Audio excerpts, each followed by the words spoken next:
Baik, selamat siang. Terima kasih Francisco dan juga saudara. Ada dua berita utama dari Biro Aceh untuk cerita Nusantara kali ini. Informasi utama saudara, Kepolisian Aceh memastikan bahwa situasi di Aceh hingga kini tetap kondusif jelang pemilu 2024 mendatang. Melalui operasi Mantap Brata, Polda Aceh memastikan seluruh tahapan pemilu berjalan aman dan lancar.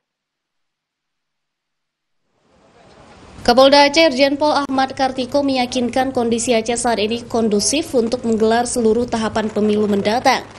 Ada 4.000 personil yang disiapkan untuk mengawal dan mengamankan tahapan serta logistik pemilu. Hanya saja, Kapolda mengingatkan kepada personil agar mewaspadai potensi bencana karena cuaca yang dapat mengganggu pengangkutan dan penyimpanan maupun distribusi logistik pemilu. Ribuan personil Polri yang disiapkan telah mengamankan tahapan-tahapan pemilu yang sudah berlangsung, diantaranya memberikan pengamanan VVIP kepada Capres dan Cawapres yang berkampanye di Aceh. Pengangkatan dan penyimpanan logistik pemilu hingga pada hari pencoblosan nanti dengan pengamanan oleh personil di seluruh TPS yang ada. Jadi personil yang kita libatkan sekitar 4.000 ya. 4.000 dan seluruh jajaran sudah melaksanakan pengamanan.